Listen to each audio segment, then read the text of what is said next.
महाराष्ट्रातील शेतकरी कर्जमाफी संपूर्ण माहिती.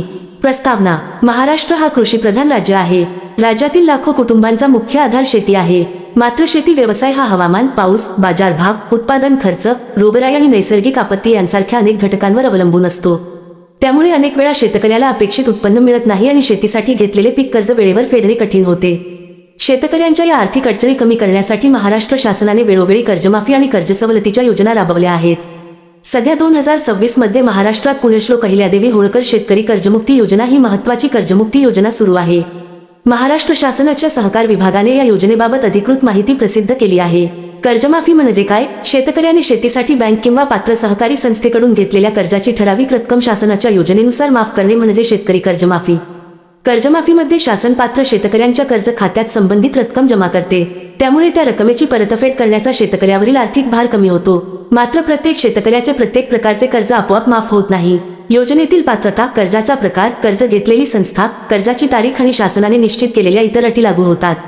2026 मधील पुण्यश्लोक अहिल्यादेवी होळकर शेतकरी कर्जमुक्ती योजना. महाराष्ट्र शासनाने 2026 मध्ये पुण्यश्लोक अहिल्यादेवी होळकर शेतकरी कर्जमुक्ती योजना सुरू केली आहे. सहकार विभागाच्या अधिकृत माहितीनुसार या योजनेच्या माध्यमातून पात्र शेतकऱ्यांना कर्जमुक्तीचा लाभ दिला जात आहे. 24 जुलै 2026 रोजी पंढरपूर येथे योजनेअंतर्गत कर्जमुक्तीचा कार्यक्रम झाल्याची नोंद शासनाच्या संकेतस्थळावर आहे. या योजनेची माहिती पुस्तिकाही प्रकाशित करण्यात आली आहे. त्यामुळे कर्जमाफीबाबत सोशल मीडियावर फिरणाऱ्या अपूर्ण किंवा चुकीच्या माहितीपेक्षा शासनाच्या अधिकृत माहितीकडे पाहणे महत्त्वाचे आहे. कोणत्या कर्जाचा समावेश होतो? उपलब्ध अधिकृत माहितीनुसार या कर्जमुक्ती योजनेमध्ये पात्र शेतकऱ्यांनी घेतलेले पीक कर्ज आणि पुनर्गठित पीक कर्ज यांचा समावेश आहे. हे कर्ज राष्ट्रीयकृत बँका, व्यापारी बँका, जिल्हा मध्यवर्ती सहकारी बँका, ग्रामीण बँका तसेच विविध कार्यकारी सहकारी संस्थांकडून घेतलेले असू शकते. पात्रता मात्र शासनाने निश्चित केलेल्या नियमांनुसार तपासली जाते. याचा अर्थ असा की शेतकऱ्याने कोणत्याही बँकेकडून कर्ज घेतले आहे म्हणून त्याला आपोआप कर्जमाफी मिळेल असे नाही. संबंधित कर्ज खाते योजनेच्या निकषांमध्ये बसणे आवश्यक आहे. कोणाला लाभ मिळू शकत नाही? कर्जमाफी योजनांमध्ये काही व्यक्ती किंवा वर्गांना अपात्र ठरवले जाते. 2026च्या उपलब्ध अधिकृत माहितीनुसार यापूर्वी महात्मा ज्योतिराव फुले शेतकरी कर्जमुक्ती योजना 2019 अंतर्गत कर्जमाफीचा लाभ मिळालेल्या शेतकऱ्यांना या योजनेत लाभ मिळणार नाही. तसेच अजित माजी मंत्री, राज्यमंत्री, लोकसभा किंवा राज्यसभा सदस्य, विधानसभा किंवा विधान परिषद सदस्य यांच्यासाठी अपात्रतेच्या तरतुदी आहेत. केंद्र किंवा राज्य शासनातील काही अधिकारी कर्मचारी यांनाही योजनेच्या नियमांनुसार अपात्र ठरवण्यात आले आहे. अधिकृत माहितीनुसार मासिक वेतन 25,000 रुपयांपेक्षा जास्त असलेल्या केंद्र किंवा राज्य शासनाच्या अधिकारी कर्मचाऱ्यांचा समावेश अपात्रतेमध्ये करण्यात आला आहे. चतुर्थ श्रेणी कर्मचाऱ्यांना यामध्ये अपवाद देण्यात आला आहे. शेतकऱ्याला कर्जमाफीचा फायदा कसा मिळतो? कर्जमाफीची प्रक्रिया शासन, बँक आणि संबंधित यंत्रणांच्या माध्यमातून केली जाते. पात्र कर्ज खात्यांची माहिती तपासली जाते. कर्ज खाते, शेतकऱ्याची माहिती आणि शासनाच्या निकषांची पडताळणी झाल्यानंतर पात्र लाभार्थ्यांना कर्जमुक्तीचा लाभ दिला जातो. अधिकृत योजनेच्या माहितीनुसार कर्जमाफीची रक्कम शासनाकडून शेतकऱ्यांच्या कर्ज खात्यात थेट जमा करण्याची व्यवस्था आहे. म्हणून शेतकऱ्याने आपले कर्ज खाते योग्य आहे का, बँकेच्या नोंदीमध्ये नाव व इतर माहिती बरोबर आहे का आणि शासनाच्या यादीत नाव आहे का हे तपासणे आवश्यक आहे. 2026 मधील महत्त्वाची घडामोड. महाराष्ट्र सहकार विभागाच्या अधिकृत संकेतस्थळावर 22 जुलै 2026 रोजी पुण्यश्लोक अहिल्यादेवी होळकर शेतकरी कर्जमुक्ती योजना 2026च्या लाभार्थी शेतकऱ्यांची पहिली यादी जाहीर झाल्याची माहिती आहे. त्यानंतर 24 जुलै 2026 रोजी पंढरपूर येथे योजनेअंतर्गत शेतकऱ्यांना कर्जमुक्तीचा लाभ देण्यात आल्याची नोंद शासनाच्या सहकार विभागाने केली आहे. त्यामुळे सध्या कर्जमाफीबाबत माहिती घेताना कर्जमाफी होणार आहे का एवढेच पाहण्यापेक्षा आपल्या कर्ज खात्याचा योजनेत समावेश झाला आहे का हे तपासणे अधिक महत्त्वाचे आहे. आधीच्या कर्जमाफी योजना. महाराष्ट्रात यापूर्वीही अनेक कर्जमाफी योजना राबवण्यात आल्या आहेत. महात्मा ज्योतिराव फुले शेतकरी कर्जमुक्ती योजना 2019 या योजनेअंतर्गत पात्र शेतकऱ्यांना थकीत पीक कर्ज आणि पुनर्गठित पीक कर्जाबाबत कर्जमाफी देण्यात आली होती. सहकार विभागाच्या माहितीनुसार या योजनेमध्ये इंडियन रुपी 2 लाखांपर्यंत कर्जमाफी देण्यात आली होती. शासनाच्या उपलब्ध आकडेवारीनुसार या योजनेत मोठ्या संख्येने शेतकऱ्यांना लाभ देण्यात आला. काही प्रोत्साहनपर लाभ आणि इतर घटकांचाही या योजनेत समावेश होता. या जुन्या योजनेचा लाभ आधीच घेतलेल्या शेतकऱ्यांसाठी 2026च्या नवीन योजनेतील पात्रता वेगळी असू शकते. त्यामुळे जुन्या कर्जमाफीचा लाभ घेतला असल्यास नवीन योजनेतील नियम विशेषतः तपासणे आवश्यक आहे. छत्रपती शिवाजी महाराज शेतकरी सन्मान योजना. महाराष्ट्र शासनाने यापूर्वी छत्रपती शिवाजी महाराज शेतकरी सन्मान योजना 2017 देखील राबवली होती. या योजनेचा उद्देश शेतकऱ्यांच्या कर्जाचा आर्थिक भार कमी करणे हा होता. महाराष्ट्र सहकार विभागाच्या अधिकृत संकेतस्थळावर या योजनेची माहिती आणि लाभार्थ्यांशी संबंधित आकडेवारी उपलब्ध आहे. यावरून महाराष्ट्रात शेतकरी कर्जमाफी ही नवीन संकल्पना नसून विविध काळात परिस्थितीनुसार शासनाने वेगवेगळ्या योजना राबवल्या आहेत.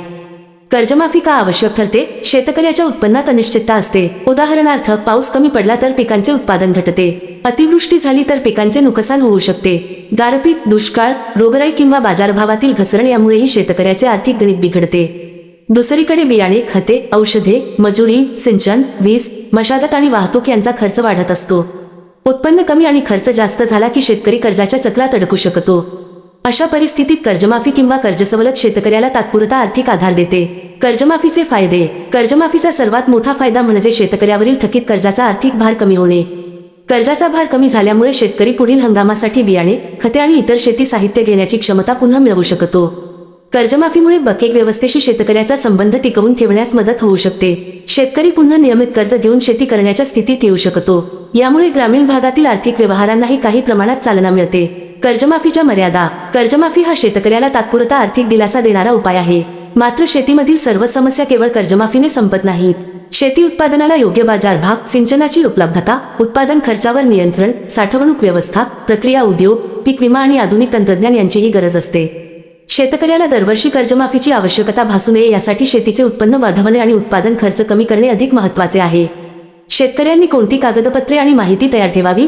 कर्जमाफीच्या कोणत्याही योजनेचा लाभ घेताना शेतकऱ्याने आपली मूलभूत माहिती अद्ययावत ठेवणे चांगले.